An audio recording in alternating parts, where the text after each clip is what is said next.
Un homme a frappé à ma porte à 7h30 du matin en tenant un colis brun sans expéditeur. Il m'a regardé avec une expression que je n'oublierai jamais et m'a demandé si j'étais la mère d'Olivier Vauclerin. Quand j'ai confirmé, il m'a tendu cette petite boîte attachée avec une ficelle épaisse et n'a dit qu'une seule phrase avant de disparaître dans la rue. « Ouvrez seul, chez vous ». Mon cœur a commencé à battre de façon désordonnée.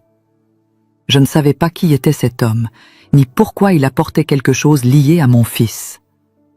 Mais le ton d'urgence dans sa voix, la façon dont ses yeux m'ont fixé, a fait quelque chose s'effondrer en moi. Dans cette boîte se trouvaient des objets que je reconnaîtrais n'importe où dans le monde. La montre à gousset du grand-père d'Olivier, celle qu'il portait toujours sur lui et que mon mari avait laissée en héritage à notre fils unique. L'alliance d'Olivier, avec la gravure intérieure déjà effacée par le temps mais que je connaissais par cœur, pour toujours, Olivier et Maëlle. Et au fond, enveloppée dans du papier fin, une enveloppe scellée avec un symbole étrange que je n'avais jamais vu. J'ai senti mes mains trembler, parce que ces objets ne devaient pas être là. Ils ne devaient pas être avec moi. Ils devaient être avec Olivier, où qu'il soit. Je m'appelle Séraphine Vauclerin. J'ai 69 ans, je suis veuve depuis 12 ans, et pendant les 7 dernières années, j'ai vécu en croyant que mon fils travaillait hors de France. Des contrats à l'étranger, selon Maëlle, ma belle-fille. Des endroits lointains, communications difficiles, agenda serré. J'ai accepté cette version parce que c'était la seule que j'avais. Mais ce matin-là, avec ce colis entre les mains et le vent froid d'octobre soufflant par la fenêtre de ma petite maison à Lyon, j'ai commencé à comprendre qu'il n'y avait peut-être jamais eu de contrat. Peut-être n'y avait-il jamais eu de voyage. Et peut-être que mon fils n'était jamais parti d'ici. Un homme a frappé à ma porte à 7h30 du matin en tenant un colis brun sans expéditeur. Tout a commencé à s'effondrer 7 ans auparavant, quand Olivier m'a dit qu'il avait obtenu une opportunité professionnelle incroyable. Il était enthousiaste, ses yeux brillaient, les mots sortaient rapidement. Maëlle était à ses côtés, souriant de cette manière contenue qui lui était caractéristique. Elle tenait la main d'Olivier fermement, comme si elle voulait s'assurer qu'il ne changerait pas d'avis. Il m'a expliqué que ce serait un contrat de longue durée, peut-être quelques années, avec possibilité de renouvellement. Il a dit que la communication serait difficile pour des raisons de confidentialité professionnelle, mais que je n'avais pas à m'inquiéter. Maëlle s'occuperait de tout, me tiendrait informée, serait le pont entre nous. J'ai serré mon fils dans mes bras ce jour-là en croyant que je faisais ce qu'il fallait en le soutenant, en croyant qu'il reviendrait, en croyant que ce ne serait pas un adieu définitif. Les premiers mois ont été difficiles, mais supportables. Maëlle m'appelait de temps en temps, toujours avec le même message. « Olivier va bien, il est occupé, il t'embrasse. » Je demandais si je pouvais lui parler, s'il y avait un moyen de l'entendre, ne serait-ce que quelques minutes. Elle avait toujours une excuse, décalage horaire, réunions importantes, manque de signal. J'acceptais parce que je n'avais pas le choix, parce que questionner signifierait admettre que quelque chose n'allait pas, et je n'étais pas prête pour cela. Avec le temps, les appels de Maëlle sont devenus plus espacés. D'une fois par mois à une fois tous les 3 mois, puis une fois par semestre, jusqu'à ce qu'il cesse, pratiquement. J'ai essayé de l'appeler plusieurs fois, mais elle répondait rarement, et quand elle répondait, c'était bref, froid, pressé. Toujours la même histoire. Olivier allait bien, il travaillait, il ne pouvait pas parler. J'ai commencé à envoyer des messages. J'envoyais de longs textes, demandant comment il allait, s'il mangeait bien, s'il avait le mal du pays. Les réponses de Maëlle étaient courtes, génériques, comme si elle répondait automatiquement. Il va très bien. Il t'embrasse. Il est concentré sur son travail. Aucune photo, aucun appel vidéo, aucune preuve qu'il était vraiment de l'autre côté de la ligne. J'ai commencé à ressentir un vide croissant, une angoisse que je ne pouvais pas nommer. Mais j'ai continué à attendre, parce que c'était tout ce qu'il me restait. La solitude s'est installée lentement. Mon mari, Michel, était mort d'une crise cardiaque soudaine quand Olivier n'avait que 28 ans. Je me souviens comment Olivier était dévasté, comment il a tenu ma main pendant les funérailles, et m'a promis qu'il ne me laisserait jamais seule. Il a tenu cette promesse pendant des années, me rendant visite chaque fois qu'il le pouvait, appelant chaque semaine, s'assurant d'être présent aux dates importantes. Jusqu'à ce qu'il rencontre Maëlle. Au début, je l'aimais bien. Elle était polie, réservée, semblait vraiment intéressée par Olivier. Mais avec le temps, j'ai remarqué qu'il y avait quelque chose en elle que je ne pouvais pas déchiffrer. Une froideur dans les yeux, une manière calculée de parler, comme si chaque mot était mesuré avant d'être dit. Quand Olivier m'a dit qu'il allait l'épouser, j'ai souri et donné ma bénédiction. Mais au fond, j'ai senti un serrement dans la poitrine. Quelque chose me disait que Maëlle n'était pas ce qu'elle semblait être, qu'il y avait des couches en elle que je n'atteindrais jamais. Malgré tout, j'ai tu mon intuition. Parce qu'Olivier était heureux, et je ne voulais pas être la mère qui interfère, qui questionne, qui étouffe. Alors j'ai accepté Maëlle comme membre de la famille, croyant que le temps me ferait mieux la comprendre. Mais après le départ d'Olivier, Maëlle a changé. Pas de façon abrupte, mais graduelle, presque imperceptible. Elle a cessé de me rendre visite. Elle a cessé de m'appeler. Quand j'insistais pour en savoir plus sur Olivier, elle devenait irritée, impatiente, comme si mes questions étaient une gêne. Je me sentais coupable d'insister, de paraître une mère surprotectrice et envahissante. Alors je me suis retirée. J'ai arrêté de poser des questions. J'ai arrêté d'insister. Et je me suis résignée au silence. Pendant ces 7 années, j'ai vécu dans une sorte de suspension. Je me réveillais chaque matin en attendant un appel qui n'arrivait jamais. Je regardais le téléphone des dizaines de fois par jour, imaginant que peut-être cette fois il sonnerait, et ce serait Olivier de l'autre côté. Mais les jours passaient, et rien ne changeait. Je me suis habituée à l'absence, à la douleur constante de ne pas savoir où était mon fils, de ne pas entendre sa voix, de ne pas pouvoir l'embrasser. Je me suis habituée parce que c'était ça ou devenir folle. Ma routine est devenue mécanique. Je me levais tôt, préparais du café, marchais jusqu'à la boulangerie du coin pour acheter du pain frais. Je saluais les voisins, échangeais quelques mots sur le temps, sur les nouvelles du jour. Je rentrais à la maison, nettoyais, cuisinais, regardais la télévision. Tout en pilote automatique, comme si je survivais seulement, ne vivais pas. Mes amis essayaient de me faire sortir, m'invitaient à déjeuner, à des promenades. Mais je trouvais toujours une excuse. Parce que sortir signifiait accepter que la vie continuait. Et je ne voulais pas que la vie continue sans Olivier. Il y a eu des nuits où j'ai pleuré seule dans ma chambre, tenant sa photo quand il était enfant, celle où il sourit avec ses 2 dents de devant manquantes. Il y a eu des jours où je suis restée des heures assise sur la chaise du salon, regardant dans le vide, incapable de faire quoi que ce soit. La douleur était physique, une pression constante dans la poitrine qui ne s'apaisait jamais.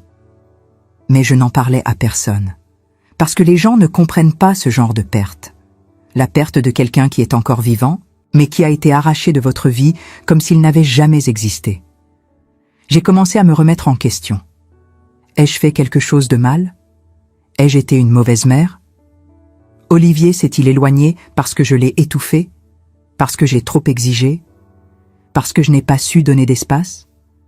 Ces questions me tourmentaient, rongeaient ma paix, me faisaient douter de chaque souvenir que j'avais de lui. Mais au fond, je savais que ce n'était pas ça. Olivier m'aimait. J'en étais certaine.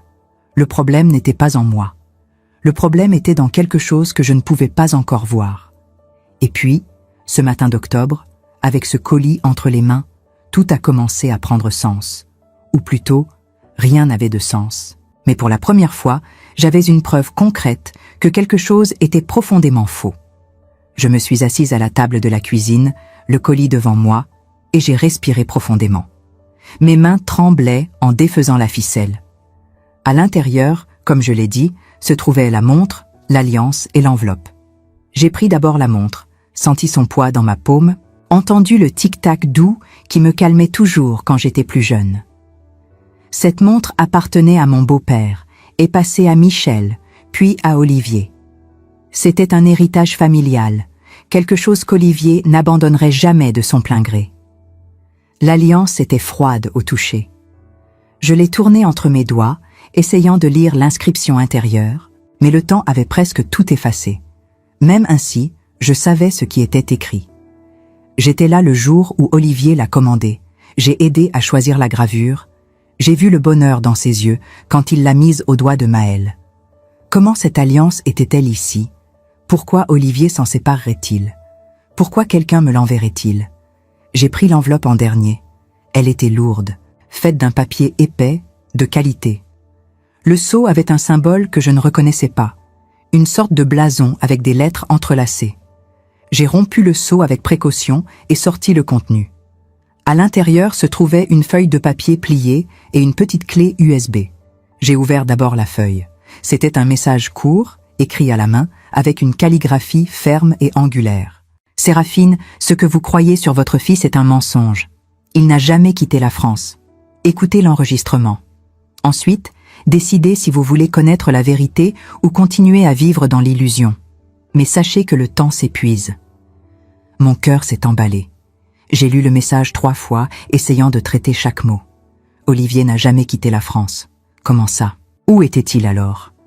Pourquoi Maëlle m'a-t-elle menti pendant toutes ces années? Et qui était la personne qui avait envoyé ce colis? J'ai pris la clé USB avec des mains tremblantes et l'ai regardée comme si c'était une bombe sur le point d'exploser. Une partie de moi voulait la jeter à la poubelle, faire comme si rien de tout cela n'arrivait, retourner à la sécurité de ma routine vide. Mais l'autre partie, celle qui a toujours su que quelque chose n'allait pas, me poussait à découvrir la vérité.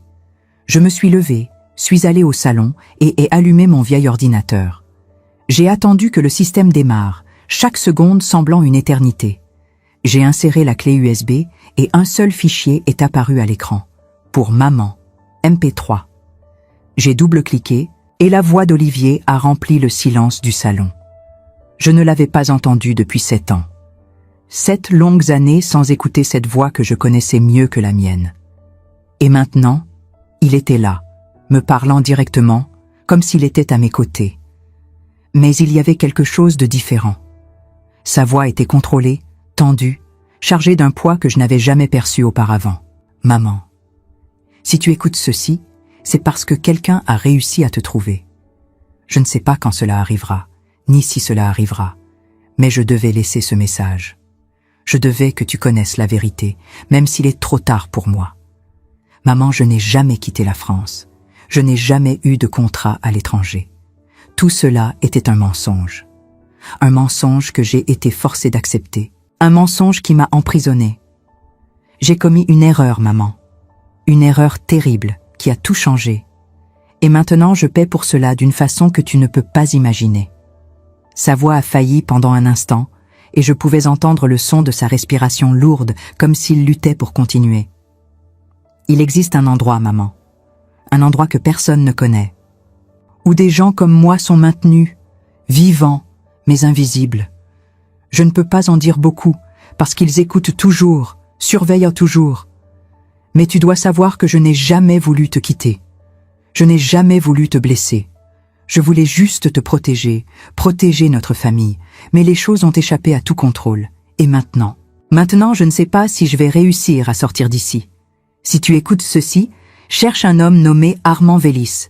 Il sait tout. Il peut te raconter ce qui s'est passé, pourquoi je suis ici, pourquoi Maëlle a fait ce qu'elle a fait. Mais sois prudente, maman. Ces gens ne plaisantent pas.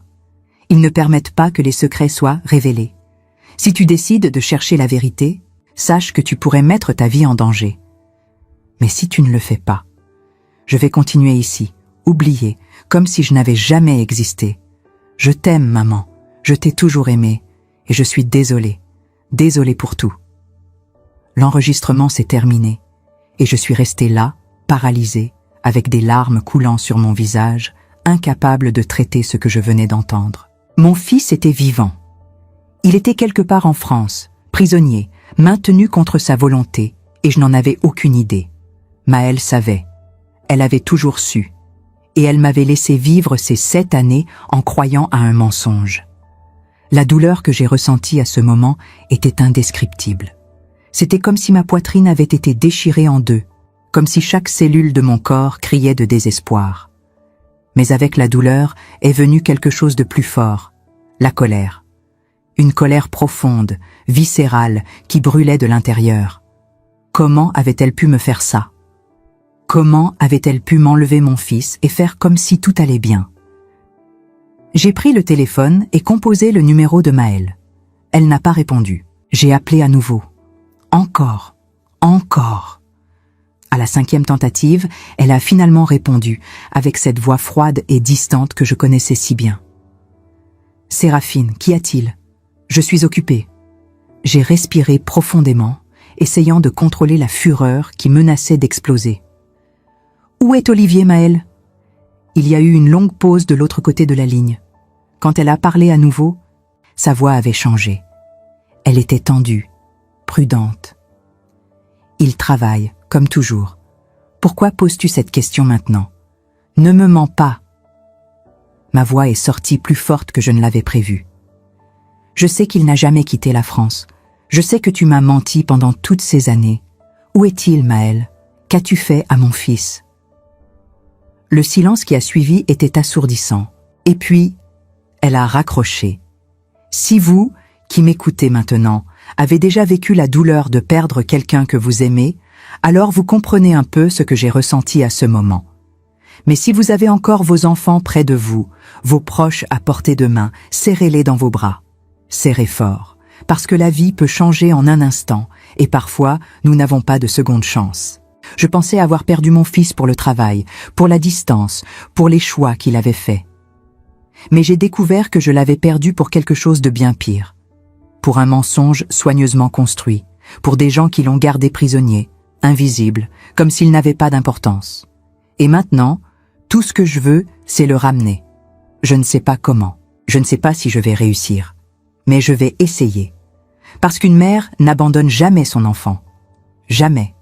Si cette histoire vous touche d'une manière ou d'une autre, si vous ressentez la même angoisse que j'ai ressentie, laissez un commentaire disant d'où vous regardez. Savoir que je ne suis pas seule dans ce voyage fait toute la différence.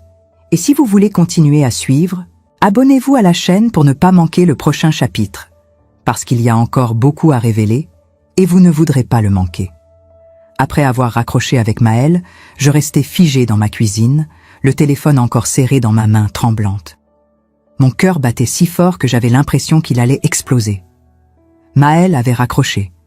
Elle n'avait même pas essayé de nier, de m'expliquer, de me rassurer. Elle avait simplement coupé la communication, comme si ma douleur ne comptait pas, comme si mes questions étaient une nuisance qu'elle pouvait ignorer. Cette réaction me confirma ce que je craignais le plus. Elle savait exactement où était Olivier et elle avait participé activement à son effacement. Je me laissais tomber sur une chaise, les jambes flageolantes, incapable de tenir debout plus longtemps. Les mots d'Olivier résonnaient encore dans ma tête. « Cherche Armand Vélis. Il sait tout. » Qui était cet homme? Pourquoi Olivier me dirigeait-il vers lui? Et surtout, comment allais-je le trouver? Je n'avais aucune piste, aucun numéro, aucune adresse. Juste un nom qui semblait porter en lui toute la clé du mystère. Je me levai lentement et retournai à mon ordinateur. Tapais Armand Vélis dans le moteur de recherche et appuyais sur Entrée. Les résultats furent étrangement limités. Quelques mentions dans des articles anciens de journaux locaux, toujours en lien avec des institutions privées, des fondations caritatives, des dons importants à des causes sociales, mais rien de concret, rien qui me permette de comprendre qui il était vraiment. Les photos étaient rares, floues, comme si cet homme avait délibérément évité d'être visible. Sur l'une d'elles, prise lors d'une cérémonie de remise de prix, je distinguais un homme d'une 60aine d'années, aux traits durs, au regard perçant, vêtu d'un costume impeccable. Il souriait, mais son sourire ne montait pas jusqu'à ses yeux. Je continuais à chercher, cliquant sur chaque lien, lisant chaque article, espérant trouver quelque chose qui m'indiquerait où le trouver. C'est alors que je tombais sur un ancien article datant de 15 ans, publié dans un quotidien régional. L'article parlait d'une institution privée appelée la résidence Saint-Clair, située dans les environs de Lyon, qui accueillait des personnes en difficulté, des gens qui avaient besoin de se reconstruire loin des regards. L'article mentionnait qu'Armand Vélis en était le directeur et le principal financier. Mais ce qui attira vraiment mon attention fut la phrase suivante. La résidence Saint-Clair opère dans la plus grande discrétion, refusant systématiquement les visites non autorisées et les interviews de la presse. Mon sang se glaça. Une institution qui refusait les visites. Une institution dirigée par l'homme qu'Olivier m'avait dit de chercher. Était-ce là qu'il se trouvait? Était-ce là qu'on l'avait maintenu pendant toutes ces années? Je notais l'adresse mentionnée dans l'article et décidai que j'irais là-bas dès le lendemain matin. Mais avant cela, je devais en savoir plus. Je passais le reste de la journée à fouiller sur Internet, à lire tout ce que je pouvais trouver sur Armand Vélis et sur la résidence Sinclair. Plus je lisais, plus je réalisais à quel point cet endroit était étrange. Il n'y avait pratiquement aucune information publique à son sujet, aucune liste de résidents, aucun témoignage de personnes y ayant séjourné. C'était comme si l'endroit existait dans une zone grise, à mi-chemin entre le légal et l'illégal, protégé par des murs de silence et de secret. En fin d'après-midi, je reçus un appel d'un numéro inconnu. Hésitai un instant avant de répondre, mais quelque chose me poussa à décrocher. « Madame Vauclerin ?» demanda une voix masculine, grave et posée. « Oui, c'est moi. Qui êtes-vous ? Je suis celui qui vous a apporté le colis ce matin. Je ne peux pas vous dire mon nom, mais je peux vous dire que je connais votre fils. Je travaillais à la résidence Sinclair jusqu'à il y a 2 mois. J'ai quitté cet endroit parce que je ne pouvais plus supporter ce qui s'y passait. Olivier m'a donné ce colis il y a longtemps, en me faisant promettre que si quelque chose lui arrivait, je le remettrais à vous. Mon cœur bondit dans ma poitrine. Vous connaissez Olivier? Vous l'avez vu? Comment va-t-il? L'homme soupira longuement. Il va aussi bien que quelqu'un peut aller dans sa situation. Mais Madame Vauclerin, vous devez comprendre une chose. La résidence Sinclair n'est pas ce qu'elle prétend être. C'est un endroit où des gens disparaissent. Pas physiquement, mais socialement. Ils sont maintenus là-bas, coupés du monde extérieur sous prétexte de les protéger ou de les aider à se reconstruire. Mais la vérité, c'est qu'ils sont prisonniers. Et Olivier fait partie de ces prisonniers. Je sentis mes jambes se dérober sous moi. Pourquoi? Pourquoi mon fils est-il là-bas? Qu'est-ce qu'il a fait? Je ne peux pas tout vous dire au téléphone. C'est trop dangereux. Mais sachez que votre fils a été témoin de quelque chose qu'il n'aurait jamais dû voir. Quelque chose qui implique des personnes très puissantes, des gens qui ne peuvent pas se permettre que certaines vérités soient révélées. Alors ils l'ont fait taire, pas en le tuant, mais en l'effaçant, en le gardant vivant, mais invisible. Et Maëlle, elle sait tout ça. Et une autre long silence. Maëlle n'est pas celle que vous croyez, Madame Vauclerin. Elle n'a jamais été celle que vous croyez. Avant que je puisse poser une autre question, il raccrocha. Je restais là, le téléphone à la main, submergé par un mélange de terreur et de détermination. Mon fils était vivant. Il était prisonnier quelque part dans cette institution, maintenu contre son gré, effacé de l'existence. Et Maëlle, la femme qu'il avait épousée, la femme en qui j'avais fait confiance, était complice de tout cela. Le lendemain matin, je me levais avant l'aube. Je m'habillais avec soin, comme si me préparer correctement pouvait me donner la force dont j'avais besoin. Je pris le bus jusqu'à la périphérie de Lyon, puis un taxi pour le reste du trajet. La résidence Sinclair était située dans une zone isolée, entourée de forêts et de collines. Le bâtiment principal était imposant, construit en pierre grise, avec de hautes fenêtres étroites qui ressemblaient davantage à des meurtrières qu'à des ouvertures accueillantes. Un portail en fer forgé marquait l'entrée, flanqué de caméras de surveillance. Je m'approchai du portail et appuyai sur l'interphone. Une voix féminine, froide et impersonnelle, répondit après quelques secondes. « Oui ? Bonjour, je voudrais parler à monsieur Armand Vélis. Avez-vous rendez-vous ? Non, mais c'est urgent. C'est au sujet de mon fils, Olivier Vauclerin. Un silence. Puis, un instant, s'il vous plaît. J'attendis, le cœur battant, les yeux fixés sur le bâtiment au loin. Plusieurs minutes passèrent. Puis, la voix revint. Madame Vauclerin, monsieur Vélis accepte de vous recevoir. Veuillez entrer. Le portail s'ouvrit lentement, avec un grincement métallique. Je franchis le seuil, sentant chaque pas me rapprocher de la vérité, mais aussi d'un danger que je ne comprenais pas encore totalement. Le chemin jusqu'au bâtiment principal était bordé d'arbres nus, leurs branches noires se découpant contre le ciel gris. L'atmosphère était oppressante, chargée d'une tension palpable. À l'entrée du bâtiment, une femme m'attendait. Elle était vêtue d'un tailleur sombre, les cheveux tirés en arrière, le visage dénué d'expression. Elle me fit signe de la suivre sans un mot. Nous traversâmes un long couloir aux murs blancs, éclairé par des néons froids. Tout était impeccablement propre, mais il y avait quelque chose de stérile, de déshumanisant dans cet endroit. Nous arrivâmes enfin devant une porte en bois massif. La femme frappa 2 coups, puis ouvrit. « Madame Vauclerain !» annonça-t-elle avant de s'éclipser. J'entrai dans le bureau. C'était une pièce spacieuse, meublée avec goût, dominée par un grand bureau en acajou. Derrière ce bureau se tenait Armand Vélis. Il se leva lorsque j'entrai, m'offrant un sourire poli mais distant. « Madame Vauclerain, c'est un plaisir de vous rencontrer. Asseyez-vous, je vous en prie. » Je m'assis sur la chaise face à lui, mes mains crispées sur mon sac. Il se rassit également, croisant les mains devant lui, m'observant avec une intensité qui me mettait mal à l'aise.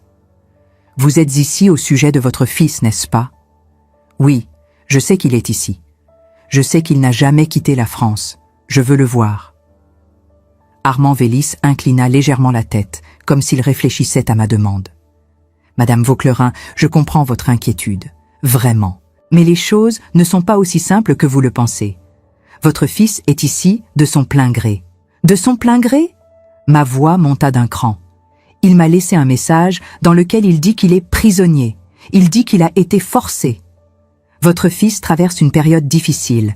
Il a commis certaines erreurs de jugement. Nous l'aidons à se reconstruire, à retrouver un équilibre. Mais cela prend du temps. Et cela nécessite qu'il soit protégé du monde extérieur, y compris de sa propre famille, pour éviter toute pression ou influence négative.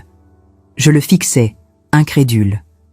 « Vous êtes en train de me dire que vous le gardez ici contre son gré pour son propre bien ? » « Je suis en train de vous dire que votre fils a accepté d'être ici. Il a signé des documents. Il a consenti à tout cela. Si vous ne me croyez pas, je peux vous montrer sa signature. » Il ouvrit un tiroir et en sortit une chemise qu'il posa devant moi. À l'intérieur, plusieurs documents, tous signés de la main d'Olivier. Je les parcourus rapidement, les mots se brouillant devant mes yeux. Consentement volontaire. Renonciation aux contacts extérieurs. Engagement de confidentialité. Et tout était là, noir sur blanc, avec la signature de mon fils. Mais quelque chose clochait. Je connaissais l'écriture d'Olivier, et bien que ses signatures lui ressemblent, il y avait quelque chose de légèrement différent, de forcé, comme si elles avaient été tracées sous contrainte. « Je ne crois pas que mon fils ait signé cela de son plein gré, » dis-je fermement. Armand Vélis sourit, mais ce n'était pas un sourire chaleureux. C'était un sourire calculé, celui de quelqu'un qui sait qu'il a le contrôle de la situation. « Madame Vauclerain, je comprends que c'est difficile pour vous, mais vous devez accepter la réalité. Votre fils a fait des choix qui ont des conséquences, et maintenant, il doit vivre avec ces conséquences. Je vous conseille de rentrer chez vous et de continuer votre vie. Olivier est entre de bonnes mains. »« Je veux le voir, » insistai-je, ma voix tremblant de rage et de désespoir. « J'ai le droit de voir mon fils. Je crains que ce ne soit pas possible. Les visites ne sont pas autorisées sans l'accord préalable du résident. Et Olivier a expressément demandé à ne recevoir aucune visite. » Ah, je me levai brusquement, renversant presque ma chaise. « Vous mentez, vous le gardez prisonnier et vous me dites qu'il ne veut pas me voir. Je sais que c'est faux. » Armand Vélis se leva également, son expression durcissant. « Madame Vauclerain, je vais devoir vous demander de partir.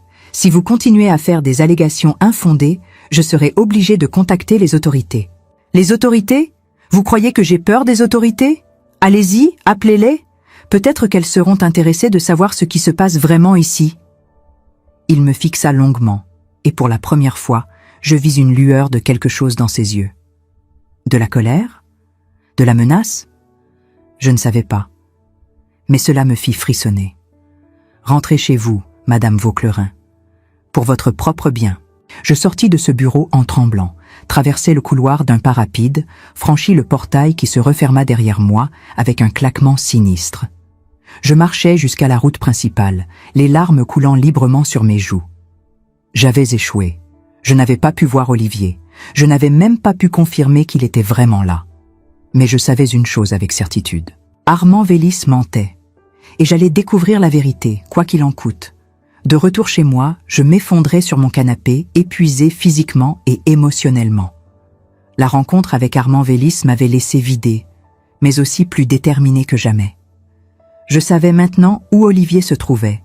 Je savais qu'il était retenu contre son gré, malgré ce que prétendait Vélis. Mais comment pouvais-je le prouver? Comment pouvais-je le sortir de là? Je repensais à l'homme qui m'avait appelé, celui qui avait travaillé à la résidence Saint-Clair. Il avait dit qu'il ne pouvait pas tout me dire au téléphone. Peut-être pouvait-il me rencontrer en personne?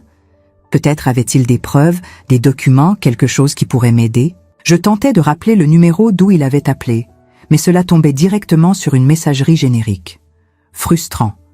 Il avait disparu aussi soudainement qu'il était apparu. Mais peut-être reviendrait-il? Peut-être surveillait-il mes actions, attendant le bon moment pour me recontacter? Le soir même, alors que j'étais assise à ma table de cuisine, essayant de rassembler mes pensées, j'entendis frapper à ma porte. Mon cœur fit un bond. Était-il venu me menacer?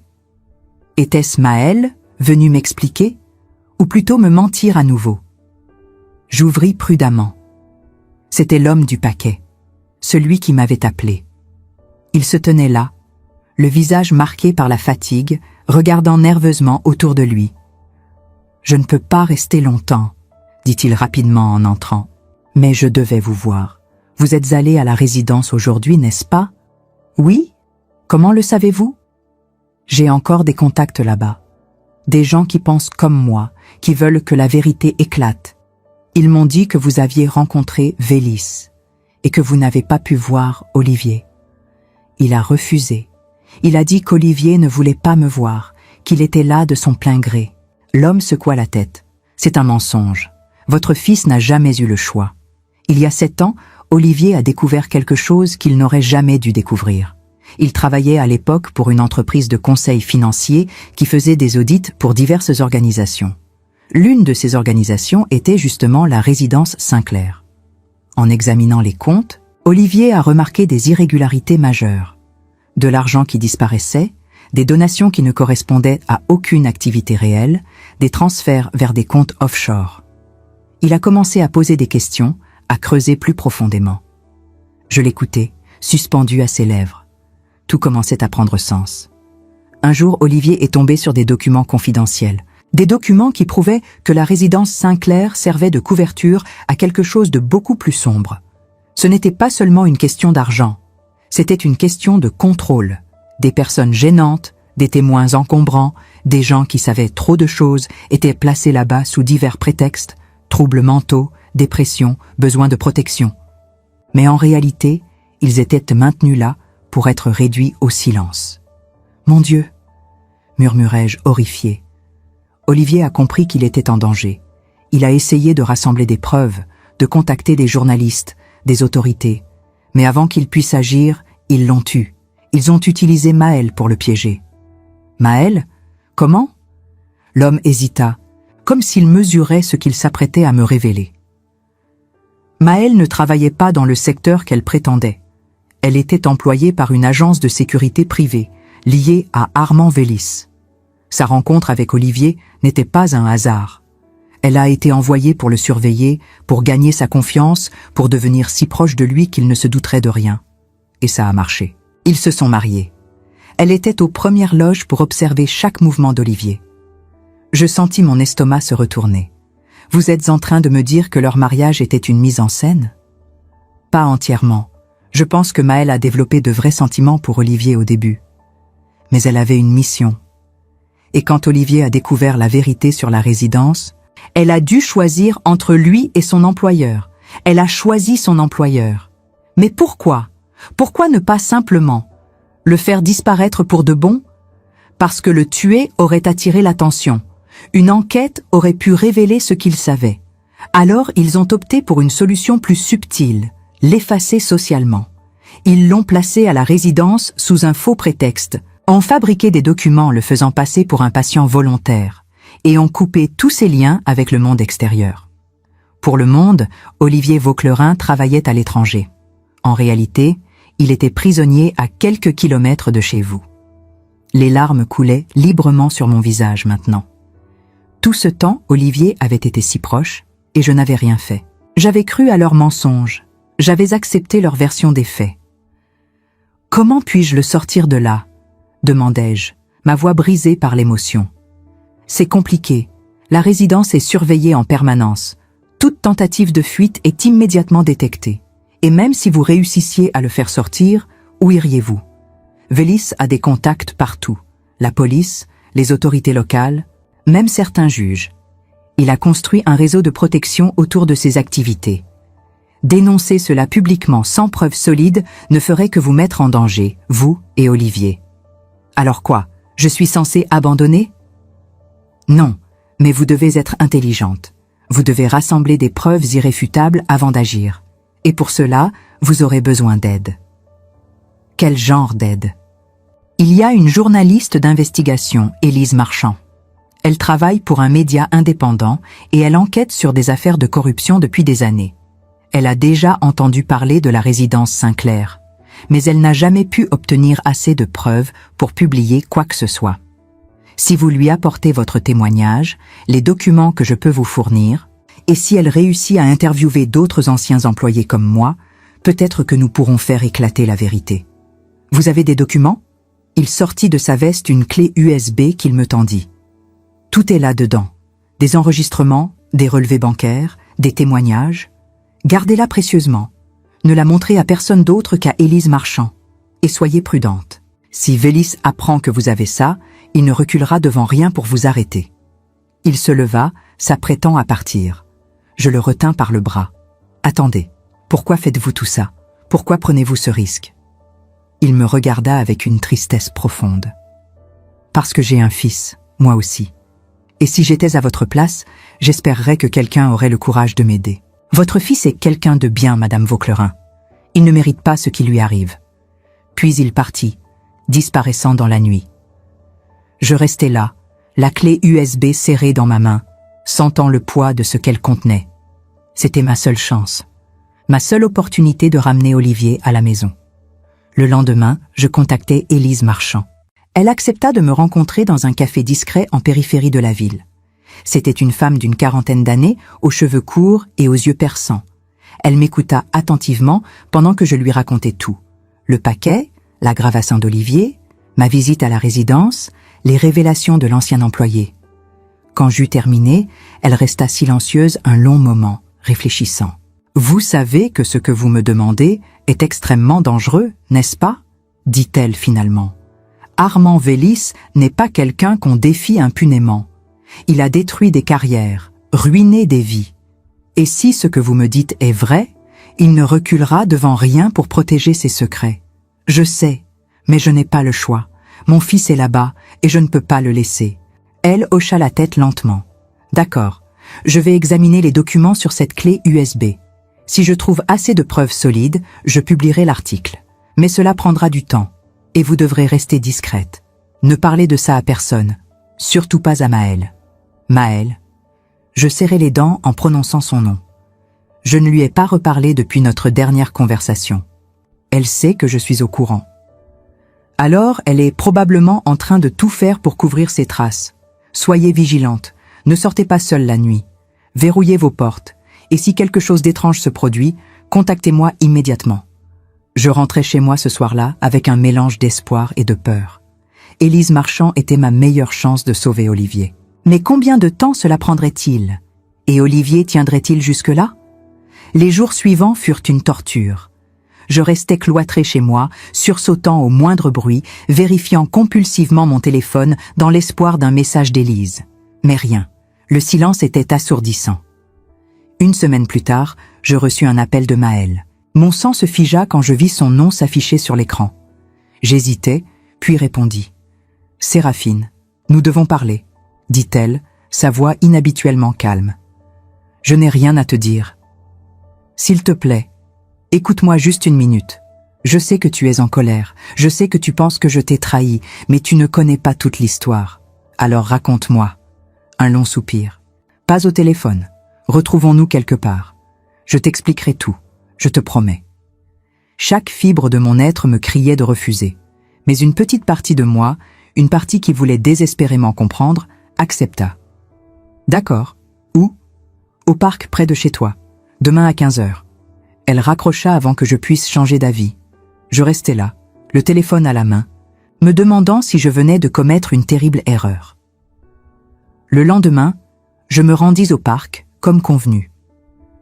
L'automne avait vraiment installé ses couleurs maintenant. Les arbres étaient parés de rouge et d'or, et le vent froid me faisait frissonner malgré mon manteau épais. Je m'assis sur un banc, attendant Maëlle, le cœur battant d'appréhension. Qu'allait-elle me dire? Allait-elle essayer de me manipuler à nouveau? Ou y avait-il vraiment une part de vérité qu'elle voulait partager? Elle arriva quelques minutes plus tard, vêtue d'un imperméable sombre, les cheveux cachés sous un foulard. Elle avait l'air épuisée, vieillie, comme si les derniers jours l'avaient usée autant que moi. Elle s'assit à côté de moi, gardant une distance prudente. « Merci d'être venue », dit-elle doucement. Je ne répondis rien, me contentant de la fixer, attendant qu'elle parle. « Tu as raison », commença-t-elle, sa voix tremblant légèrement. « Je t'ai menti. Pendant toutes ces années, je t'ai menti. Mais ce n'était pas par méchanceté. C'était pour protéger Olivier. » « Protéger Olivier ?» Ma voix était chargée d'incrédulité, en le gardant prisonnier. Ce n'est pas aussi simple que ça. Quand j'ai rencontré Olivier, je ne savais pas qui il était vraiment. On m'avait envoyé pour le surveiller, c'est vrai, mais je suis tombée amoureuse de lui, vraiment. Et quand il a découvert ce qui se passait à la résidence, j'ai essayé de le protéger. J'ai essayé de le convaincre d'abandonner, de laisser tomber, de ne pas creuser davantage. Mais il n'a pas voulu. Il était obsédé par l'idée de révéler la vérité. Elle s'arrêta, essuyant une larme qui coulait sur sa joue. Alors ils ont décidé de le neutraliser, et ils m'ont utilisé pour le faire. Ils m'ont dit que si je ne coopérais pas, ils le tueraient, vraiment. Alors j'ai fait ce qu'ils demandaient. J'ai aidé à le faire interner à la résidence. Je t'ai menti en te disant qu'il était parti travailler à l'étranger. Et pendant 7 ans, j'ai vécu avec cette culpabilité, cette douleur de savoir que j'avais trahi l'homme que j'aimais. Si tu l'aimais vraiment, tu l'aurais libéré, dis-je froidement. Tu crois que je n'ai pas essayé? Sa voix se brisa. Tu crois que je ne pense pas à lui chaque jour? Que je ne regrette pas chaque décision que j'ai prise? Mais Vélis a des gens partout. Si j'avais tenté de le sortir de là, il nous aurait trouvés. Il nous aurait tués tous les deux. Alors pourquoi me dis-tu tout ça maintenant? Elle me regarda droit dans les yeux. Parce que je sais que tu es en contact avec Élise Marchand. Je sais que tu essaies de faire éclater la vérité. Et je veux t'aider. Je la fixai méfiante. Pourquoi devrais-je te croire? Parce que j'ai des preuves, des documents que je cache depuis des années, des enregistrements de conversations entre Vélis et ses associés, des listes de personnes qui ont été internées illégalement à la résidence. Tout ce dont Élise a besoin pour publier son article. Mon cœur s'accéléra. Tu as vraiment tout ça? Elle hocha la tête. Oui, je les ai gardés comme une assurance au cas où Vélis déciderait de se débarrasser de moi aussi. Mais maintenant, je veux m'en servir pour libérer Olivier, pour réparer ce que j'ai détruit. Elle sortit de son sac une enveloppe épaisse qu'elle me tendit. Je l'ouvris avec précaution. À l'intérieur, des dizaines de pages, relevés bancaires, courriels imprimés, transcriptions d'enregistrements. Tout était là, les preuves dont nous avions besoin. « Donne ça à Élise », dit Maëlle, « et dis-lui de publier l'article dès que possible. Une fois que la vérité sera publique, Vélis ne pourra plus rien faire. Il sera obligé de libérer Olivier et tous les autres. » Je la regardais, cherchant dans ses yeux un signe de tromperie. Mais tout ce que je vis, c'était une femme brisée, rongée par la culpabilité, cherchant désespérément une forme de rédemption. « D'accord, dis-je finalement, je vais lui donner. Mais si tu me mens, si c'est un piège. » « Ce n'est pas un piège, je te le jure. » Elle se leva, s'apprêtant à partir. Mais avant qu'elle ne s'éloigne, je lui demandai une dernière chose. « Quand tout ça sera fini, quand Olivier sera libre, que comptes-tu faire ?» Elle me regarda avec une tristesse infinie. « Je ne sais pas si Olivier pourra un jour me pardonner, et je ne suis pas sûre de mériter son pardon. Mais au moins, il sera libre. Et c'est tout ce qui compte. » Puis, elle partit, me laissant seule sur ce banc, l'enveloppe serrée contre ma poitrine. Je rentrai immédiatement chez moi et appelai Élise Marchand. Je lui racontai ma rencontre avec Maëlle et lui parlais des documents. Elle vint les chercher dans l'heure qui suivit, les yeux brillants d'excitation en les parcourant. « C'est exactement ce qu'il me fallait, » dit-elle. « Avec ça, je peux publier l'article demain. Ça va faire du bruit, beaucoup de bruit. » Le lendemain matin, l'article d'Élise Marchand fut publié en ligne. Le titre faisait froid dans le dos. La résidence Saint-Clair, prison dorée pour témoins gênants. L'article détaillait tout. Les irrégularités financières, les internements forcés, le rôle d'Armand Vélis, les complicités dans la police et la justice. Les preuves étaient irréfutables. En quelques heures, l'article fut repris par tous les médias nationaux. Les réseaux sociaux s'enflammèrent. Des victimes commencèrent à témoigner publiquement. L'affaire prit une ampleur que personne n'avait anticipée. 2 jours plus tard, la police fit une descente à la résidence Saint-Clair. Armand Vélis fut arrêté, ainsi que plusieurs de ses complices. Et enfin, les portes de la résidence s'ouvrirent. Les résidents furent libérés, interrogés, pris en charge. Et parmi eux, il y avait Olivier. Je ne peux pas décrire ce que je ressentis quand je le revis. 7 ans. 7 longues années sans le voir, sans l'entendre, sans pouvoir le toucher. Et soudain, il était là, devant moi, amaigri, fatigué, mais vivant. Je courus vers lui et le serrai dans mes bras si fort que j'eus peur de le briser.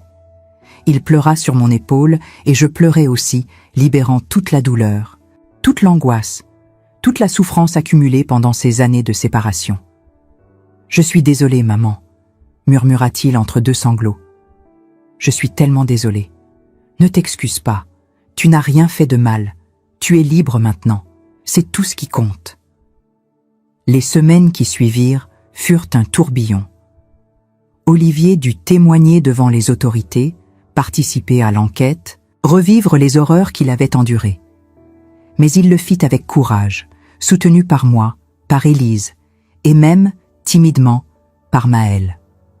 Leur relation était compliquée, teintée de ressentiment et de trahison, mais aussi d'un amour qui n'avait jamais vraiment disparu. Je ne sais pas s'ils parviendront un jour à reconstruire ce qu'ils avaient, mais au moins, ils ont une chance maintenant. Une chance de se parler, de se comprendre, de peut-être se pardonner. Quant à moi, j'ai retrouvé mon fils, et c'est tout ce qui importe. Cette épreuve m'a appris que l'amour d'une mère est plus fort que tout, plus fort que les mensonges, plus fort que les murs de pierre, plus fort même que le temps. Quand on aime quelqu'un, on ne renonce jamais. On se bat, on cherche, on trouve. Et parfois, contre toute attente, on gagne. Aujourd'hui, Olivier et moi vivons ensemble dans ma petite maison de Lyon. Il se reconstruit lentement, réapprend à vivre librement, à faire confiance aux gens. Ce n'est pas facile. Les cicatrices sont profondes. Mais nous avançons, un jour à la fois, soutenus par l'amour qui nous unit. Si cette histoire vous a touché, si elle vous a fait réfléchir à l'importance de ne jamais abandonner ceux qu'on aime, alors elle aura servi à quelque chose. Parce qu'au fond, c'est ça le message que je veux transmettre. Ne laissez jamais personne vous dire que quelqu'un est perdu. Ne laissez jamais les mensonges vous voler ce qui compte. Et surtout, ne sous-estimez jamais le pouvoir d'une mère déterminée à retrouver son enfant. Merci de m'avoir écouté. Merci d'avoir partagé ce voyage avec moi. Et si vous connaissez quelqu'un qui traverse une épreuve similaire, dites-lui qu'il n'est pas seul. Dites-lui qu'il y a toujours de l'espoir. Toujours. Vous êtes-vous déjà demandé combien de vérités restent enfouies simplement parce que nous avons peur de les chercher? Combien de silences nous acceptons par lassitude, par épuisement, ou parce que questionner nous semble plus douloureux que de continuer à vivre dans l'ignorance? Pendant 7 ans, j'ai vécu dans cette ignorance. J'ai accepté les excuses, avalé les mensonges, étouffé mes doutes. Et aujourd'hui, en regardant en arrière, je me demande, si j'avais su plus tôt, si j'avais osé briser ce silence dès le début, combien de nuits mon fils aurait-il pu dormir libre? Combien d'années aurions-nous pu vivre ensemble sans les murs invisibles qui nous séparaient? Ce que j'ai appris à travers cette épreuve, c'est que l'amour maternel ne se contente jamais de réponses faciles. Il creuse, il insiste, il refuse de fermer les yeux, même quand tout le monde nous dit de lâcher prise. Il y a une force en nous, les mères, qui dépassent la raison, qui traversent les mensonges, qui brisent les portes fermées. Mais cette force a besoin d'être nourrie par quelque chose d'essentiel, le courage de voir ce qui est vraiment là, même si cela nous brise le cœur. Le courage de ne pas accepter les versions qu'on nous impose. Le courage de dire « non, quelque chose ne va pas, et je vais découvrir quoi ». Peut-être que certains d'entre vous qui m'écoutent en ce moment ont aussi vécu cette sensation. Cette intuition sourde qui vous murmure que quelque chose cloche, mais que vous étouffez parce que personne autour de vous ne semble la partager. Peut-être avez-vous aussi accepté des distances inexpliquées, des silences trop longs, des promesses qui ne se sont jamais réalisées. Et peut-être que, comme moi, vous vous êtes demandé si c'était vous qui exagériez, si c'était vous qui voyiez des problèmes là où il n'y en avait pas. Je veux que vous sachiez une chose. Cette intuition, ce murmure intérieur, ce n'est pas de la paranoïa. C'est votre cœur qui sait. C'est votre âme qui refuse de se laisser berner. Je ne dis pas que tout doute doit devenir une enquête. Je ne dis pas qu'il faut vivre dans la méfiance permanente. Mais je dis qu'il y a une différence entre faire confiance et fermer les yeux. Faire confiance, c'est croire en quelqu'un tout en restant présent, vigilant, attentif. Fermer les yeux, c'est abdiquer de sa propre lucidité par peur de ce qu'on pourrait découvrir. Et moi, j'ai fermé les yeux. Par amour, par épuisement, par peur de déranger. Et pendant que je les fermais, mon fils vivait dans une prison dont je ne soupçonnais même pas l'existence. Alors aujourd'hui, je vous pose cette question, à vous qui m'écoutez. Qu'auriez-vous fait à ma place? Si vous aviez reçu ce colis, si vous aviez entendu cette voix tremblante de votre enfant vous suppliant de le trouver, auriez-vous eu le courage d'affronter ce qui se cachait derrière? Auriez-vous osé défier les mensonges, les menaces, les murs de silence? Ou auriez-vous préféré continuer à croire ce qu'on vous racontait, parce que la vérité semblait trop effrayante, trop dangereuse, trop grande pour être affrontée seule?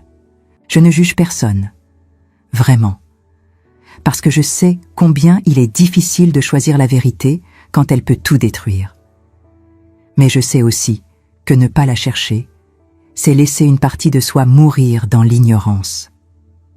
Ce que je souhaite, c'est que mon histoire serve de miroir, que chacun de vous puisse se regarder et se demander « Y a-t-il quelque chose dans ma vie que j'évite de voir? Y a-t-il quelqu'un que j'aime et dont je ne questionne plus l'absence, simplement parce que c'est devenu une habitude? Y a-t-il des silences que j'ai normalisés alors qu'ils méritent d'être brisés? Parce que le temps passe, et un jour il sera trop tard. Un jour, les réponses que nous aurions dû chercher ne seront plus accessibles. Et nous resterons avec le poids de ce que nous aurions pu faire, mais que nous n'avons pas fait. J'aimerais savoir ce que vous pensez de ce récit. J'aimerais savoir si cela a résonné en vous, si cela a réveillé des souvenirs, des émotions, des questions.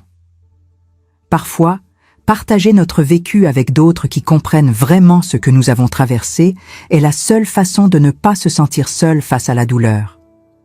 Alors dites-moi, dans les commentaires, qu'est-ce que cette histoire a fait naître en vous? Auriez-vous agi différemment? Avez-vous déjà vécu quelque chose de similaire? Et surtout, dites-moi d'où vous m'écoutez. Parce que savoir que mes mots traversent les frontières, qu'ils atteignent des cœurs dans différents endroits du monde, me donne l'impression que je ne suis pas seul, que nous ne sommes pas seuls. Si vous êtes arrivé jusqu'ici, c'est que quelque chose dans cette histoire vous a touché. Et si c'est le cas, j'aimerais que vous restiez avec moi pour les prochains chapitres, parce que ce récit ne s'arrête pas ici. Il y a encore tant à révéler, tant de vérités à dévoiler, tant de leçons à partager. Alors abonnez-vous à cette chaîne. Non pas par obligation, mais parce que vous ressentez que ces histoires ont de la valeur, qu'elles parlent de nous, de nos vies, de nos luttes silencieuses. Parce qu'ensemble, nous créons une communauté de personnes qui refusent d'oublier, qui refusent de se taire, qui refusent d'accepter les mensonges comme des vérités. J'ai appris quelque chose de fondamental à travers tout cela. Personne ne devrait jamais avoir à affronter seul les épreuves les plus difficiles de sa vie. Nous avons besoin les uns des autres. Nous avons besoin d'entendre les histoires des autres pour comprendre les nôtres. Nous avons besoin de savoir que ce que nous ressentons est légitime, que nos doutes méritent d'être écoutés, que nos combats ont du sens. Et c'est exactement ce que je veux créer ici. Un espace où chaque voix compte, où chaque expérience a sa place, où personne n'est jugé pour avoir aimé trop fort, pour avoir fait confiance trop longtemps, pour avoir espéré malgré tout. La vie nous apprend que les liens familiaux sont à la fois notre plus grande force et notre plus grande vulnérabilité. Nous aimons si profondément que nous devenons capables de tout accepter, même l'inacceptable, pour préserver ce lien. Mais j'ai compris que préserver un lien ne signifie pas accepter n'importe quoi. Cela signifie avoir le courage de protéger ceux que nous aimons, même si cela implique de remettre en question les personnes en qui nous avons le plus confiance. Cela signifie reconnaître que l'amour véritable ne ferme jamais les yeux sur l'injustice, même quand cette injustice vient de l'intérieur de notre propre famille. Alors je vous le demande une dernière fois. Partagez avec moi. Partagez vos pensées, vos doutes, vos histoires. Dites-moi si vous avez déjà ressenti cette solitude que j'ai ressentie, cette impression d'être la seule à voir ce que les autres refusent de regarder.